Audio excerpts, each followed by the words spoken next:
আমার সময় দিচ্ছে মাত্র 40 মিনিট। 40 মিনিটের ভিতরে খাওয়া টাওয়া এই গোসল করা এটা সেটা। হায় রে ভাই, চেষ্টা করতেছি, সমস্যা। আমি তো জানি আমার যদি 1 মিনিট দেরি হয় তাহলে তুমি জিজ্ঞাসা করবে আমি কি কি করছি। তোমার ভাই চিনছি ভাই। তো যাই হোক, এর জন্য আমি ভিডিওটা করে রাখছি। এই যে এটা দেখতে পাচ্ছ, আমি এখন ঘুম থেকে উঠলাম, এটা পুরোটা খাবো। তো এখানে অনেকগুলো আছে, দেখো ভালোভাবে।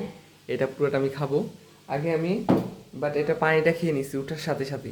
তো এখন আমি ওয়াশরুমে যাবো, দাঁত ব্রাশ করবো। তো এই জন্য তোমাকে আমি একটা পুরো ভিডিওটা করে রাখছি যাতে জবাবদিহিতা করতে পারি কী করছি না করছি। এই যে ওয়াশরুমে আমি আসছি, ওয়াশরুমে জাস্ট, আচ্ছা আগে দাঁতটা ব্রাশ করে নিই পরে মুখ দিই। অবশেষে আমি দাঁত ব্রাশ নিলাম, এখন দাঁত ব্রাশ করবো। তো ছাদে উঠবো, আবহাওয়াটা দেখে দাঁতটা ব্রাশ করবো। তো ছাদে যাই। অবশেষে ছাদে উঠে পড়ছি। ওরে বাইরে ভাই, এই যে তো প্রচুর রোদ দেখা যায় বাবা রে। অবশেষে আমি 10 মিনিট ধরে পুশ আপ দিলাম, প্রায় 35টার মতো। খুব কষ্ট হয়ে গেছে, একেবারে খালি পেট। তো যাই হোক, এখন আমি নিচে যাই। নিচে যাই, একটু ঠান্ডা পানি মাথার ভিতরে দিই। দেখেন সময় কেমনে যায় কেউ বলতে পারবো না, বুঝছেন। সময় খুব তাড়াতাড়ি চলে গেতেছে গা। আর আমার সময় দিচ্ছে মাত্র 40 মিনিট। 40 মিনিটের ভিতরে খাওয়া টাওয়া এই গোসল করা এটা সেটা। হায় রে ভাই, চেষ্টা করতেছি, সমস্যা নাই। যে 40 মিনিটে গোসলই করতাম, এখন ওই 40 মিনিটে সব কিছু করতে হবে।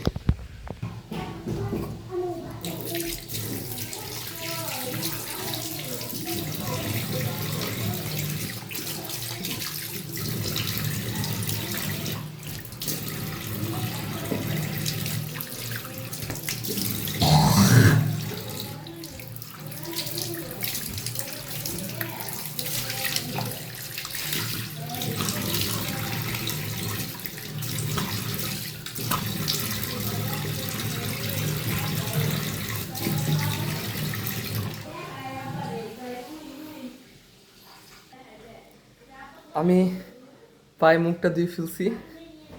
এখন এই যে ছোলাগুলো আছে না, ছোলাগুলো খেতে হবে। তো ছোলা খাওয়ার পর সরাসরি গোসল করতে যাব। আর খুব তাড়াতাড়ি আমি গোসল করবো ইনশাল্লাহ, আপনারা দেখবেন। আর বিশেষ করে আমি তো জানি আপনার কাছে জবাবদিহিতা করতে হবে, বিধায় এই ভিডিওটা করে রাখতেছি।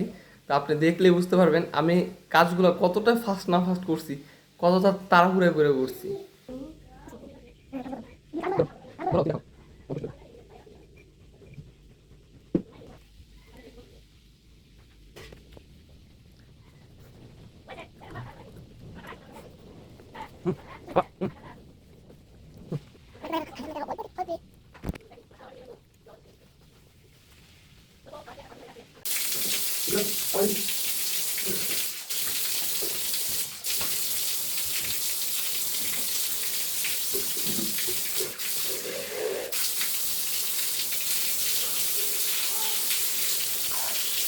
দেখেন বন্ধুরা, নলটায় গোসল করে আর আমাকে ধরা দিয়েছে পোপাই।